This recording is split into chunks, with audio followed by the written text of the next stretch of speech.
Blessed morning, y'all. It's your girl Ree.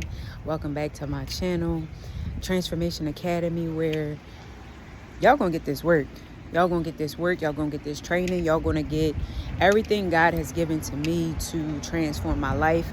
God has called me to pour into other people. So that's what I'm doing. That's what we're doing. We here being obedient. And we so obedient. It's July 4th, the 4th day of our 31-day challenge of becoming the best version of yourself. If you haven't joined, if you haven't made a solemn vow to yourself or a commitment to yourself, take the time to just reflect and see what kind of challenge may be fitting to you of you becoming, scratch that, not the best version of yourself, but the truest version of yourself. We talked a little bit about being the truest version of you yesterday when we talked about becoming more of yourself. So if you missed that episode, go back and watch day 3, where I gave 3 points on how to become more of yourself. Today, God has put the message on my heart to talk to you guys about when you're going through transformation, right? Or when you're contemplating transformation, you're contemplating change. But he gave me a word, a message to speak to the power of partnership, the power of being in proximity and being partnered with people. The world, the society, culture sort of perverts, I use that word. Society perverts the way we look at friendship. Society kind of dulls down the power of partnership and friendship. God specifically puts people in your life for a reason. He specifically puts people in your life for a reason. And oftentimes we're so busy struggling, battling with our own sins and our own temptations in life that we can't see clearly why somebody is in our life. And this is why healing and transformation and restoration is so important. It's because if we're busy struggling with our lust, if we're so busy struggling with our perverted thoughts, we're going to miss the fact that God may have put that brother or that sister in our life for a purpose, for a specific reason. If we even battle with insecurity, we can take it somewhere else. If we battle with insecurities, we could be so quick to be offended by somebody that we may even miss the blessing of somebody being in our life. All right, so God has been taking me through just in reflection of the people that's in my life and how we can be of more purpose to one another. How can we serve one another? How can we be of service to one another to reach a higher purpose, to reach a higher calling? Because I firmly believe that is a key way of, God answering prayers. And it didn't dawn on me till today, in perspective, that perspective didn't dawn on me till this morning when I was reflecting on this. God sometimes answers our prayers through other people, meaning through the presence of somebody else being in our life. And if we're praying, God, deliver me from this, save me from this, whatever, what have you, he may have put somebody in our life that has gone through something we may be secretively struggling with.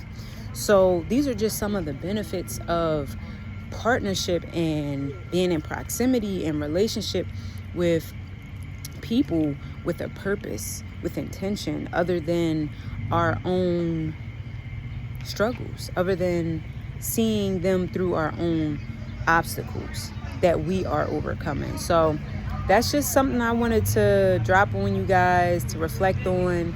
I keep you guys updated on how I'm doing with that.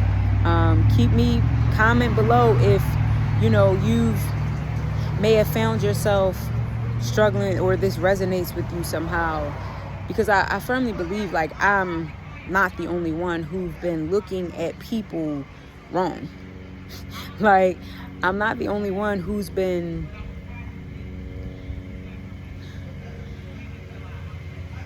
taking advantage of or underutilizing the people in my life, and then not only underutilizing them, but them underutilizing me, because so many good things can come out of partnership and relationship, accountability, the finding of gifts, the deliverance of something you may be battling with, the pulling off of grave clothes. Like, there's just so many benefits.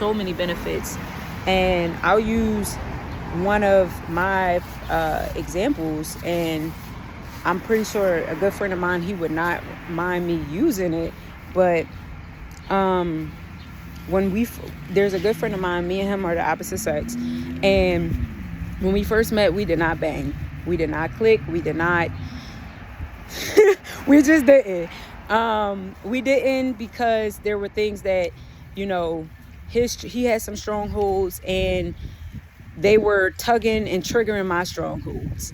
And initially we were in the same circle, like we worked out together, but initially we couldn't see past those things. I couldn't see past my triggers. He couldn't see past the things that were keeping him bound. Good morning. How you doing, Mr. Bishop? Good. You too.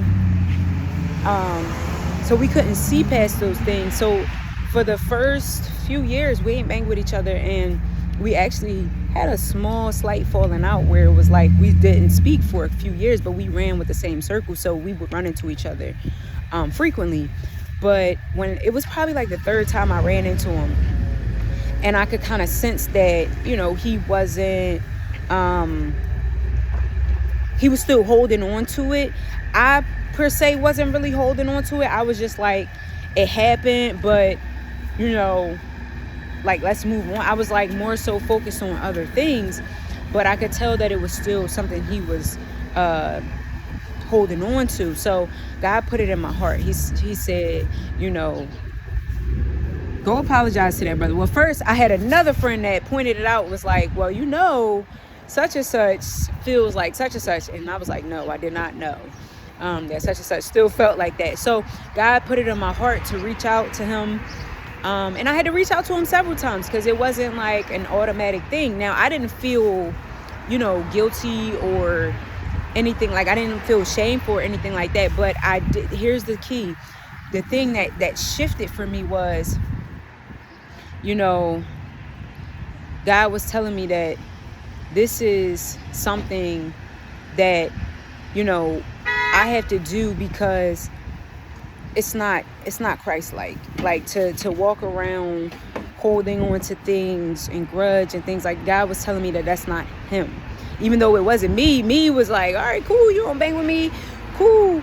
But when I compared it to the things that I was learning and how Christ was like, that's really not me. I still, like, love.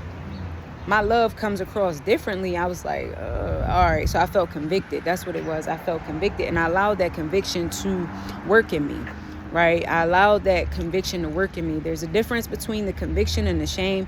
Shame says you are something, causes you to beat yourself up, where conviction causes for a rightful change. It brings about an awareness and calls for a rightful change. So needless to say, I reached out to him a few times and just humbled myself. Like, God was really working in me. Like, that was a humbling experience for me. And y'all, when I tell you I'm so grateful that everything happened the way it did, like, from the point of us not working, like, getting along, to the mending it, to actually where we are now. Because once we actually had a conversation, I apologized for things that weren't in the best light of how God would see it, and he actually heard me and understood, and it altered his perspective as well. And y'all, when I tell you that conversation just changed rapidly, like we hit the ground running. Like, I mean, one day we had a conversation about that. Probably later on that night, he was like, do you want to do a reading group with just me and him? We've been locked in ever since. And the growth between the two of us individually and together has been, my mind is blown. My mind is blown how God works.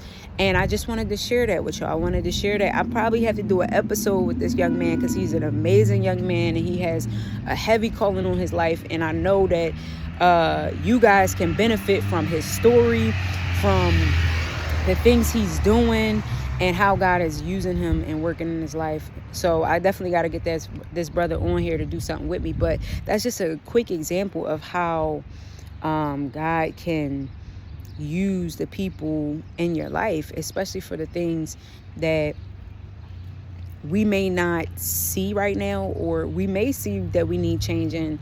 But yeah, y'all, I pray that message blesses somebody, because I get blessed. I got blessed this morning. He's taken my mind, like I said, to a new level when it comes to reflecting on and being purposeful in my relationships. And it's given me a new perspective. Like, I never really used to think or approach relationships like, how can I serve here? Like, what does God want here?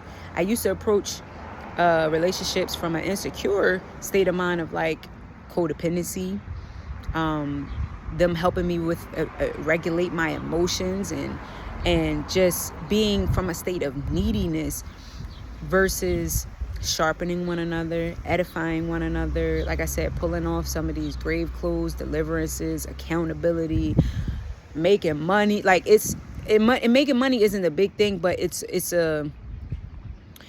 I see it as a resource, to bless other people, and a tool to bless other people. So if that's something that is in alignment with your calling, and that you desire to do, to be generous, then that's a benefit. Yeah, so I pray this message blesses y'all, and I will talk to y'all soon.